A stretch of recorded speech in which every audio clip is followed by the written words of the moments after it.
Hi friends, ഇനി ഞാൻ നിങ്ങളുമായിട്ട് ഷെയർ ചെയ്യുന്നത് ഇപ്പോൾ വൈറലായിക്കൊണ്ടിരിക്കുന്ന ഒരു റോസ്റ്റഡ് ടീയുടെ റെസിപ്പിയാണ്. അപ്പോൾ ഇത് ഒരു വെറൈറ്റി ടേസ്റ്റുള്ള ഒരു ചായയാണ് കേട്ടോ. അപ്പോൾ ഇതെങ്ങനെ ഉണ്ടാക്കുന്നത് നോക്കിയാലോ.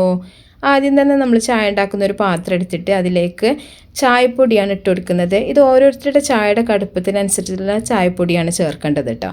നിങ്ങൾ സാധാരണ ചായ ഉണ്ടാക്കുമ്പോൾ എത്ര ചായപ്പൊടി എടുക്കണം, ആ ചായപ്പൊടി ഒന്ന് വറുത്തെടുക്കുക, റോസ്റ്റാക്കി എടുക്കുക. അപ്പോൾ ഞാൻ അളവ് പറയാത്ത ഓരോരുത്തരുടെ കടുപ്പത്തിനനുസരിച്ചിട്ട് വേണം ചായപ്പൊടി എടുക്കാനായിട്ട്. അപ്പോൾ ചായപ്പൊടി ഒരു മീഡിയം ഫ്ലെയിമിലിട്ടിട്ട് റോസ്റ്റാക്കി എടുത്താൽ മതി. അപ്പോൾ ചായപ്പൊടി ഒന്ന് മൂത്ത് വരുന്ന സമയത്ത് നമ്മൾ ഇതിലേക്ക് ആവശ്യത്തിനുള്ള പഞ്ചസാര ചേർത്ത് കൊടുക്കണം. പഞ്ചസാര നിങ്ങളുടെ മധുരത്തിനനുസരിച്ചിട്ട് വേണം ചേർക്കാനായിട്ട്.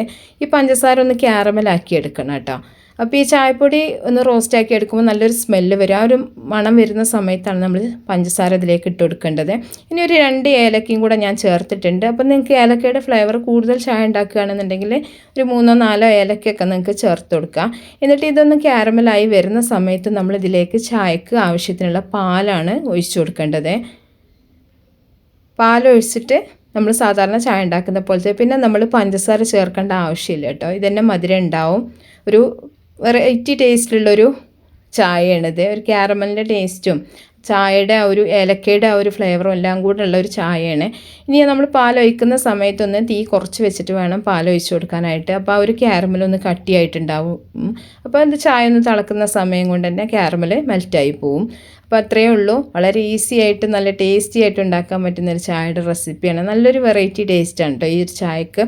ഇതിലേക്ക് പ്രത്യേകിച്ച് ഒരു സാധനവും നമുക്ക് എക്സ്ട്രാ ആവശ്യമില്ല. സാധാരണ ചായ ഉണ്ടാക്കുന്ന അത്രയും ഇൻഗ്രീഡിയൻസ് മാത്രമേ മതിയുള്ളൂ. നമ്മൾ സാധാരണ ചിലർ ഇലക്കിട്ടിട്ട് തന്നെ ആവും ചായ ഉണ്ടാക്കുക. അപ്പോൾ പഞ്ചസാര, ചായപ്പൊടി, അതുപോലെ പാല്, ഇത്രയേ ഉള്ളൂ. പാല് വെള്ളം കൂടെ ചേർത്തിട്ട് അങ്ങനെയും ചെയ്യാം, പാല് മാത്രമായിട്ടും നിങ്ങൾക്ക് ചെയ്യാം. അപ്പോൾ അതൊക്കെ നിങ്ങളുടെ ഇഷ്ടം പോലെ ചെയ്യാം.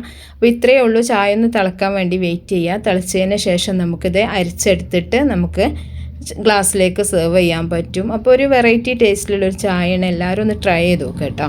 അപ്പോൾ നമ്മൾ ഗ്ലാസ്സിലേക്ക് ഒഴിച്ചിട്ടുണ്ട്. അപ്പോൾ ഇഷ്ടപ്പെട്ട തീർച്ചയായിട്ടും ലൈക്ക് ചെയ്യുക, ഷെയർ ചെയ്യുക, നിങ്ങൾ മാക്സിമം സപ്പോർട്ട് ചെയ്യുക. അപ്പോൾ നല്ല നല്ല റെസിപ്പികളൊക്കെ ആയിട്ട് നമുക്ക് അടുത്തൊരു വീഡിയോയിൽ കാണാം. ഓക്കേ.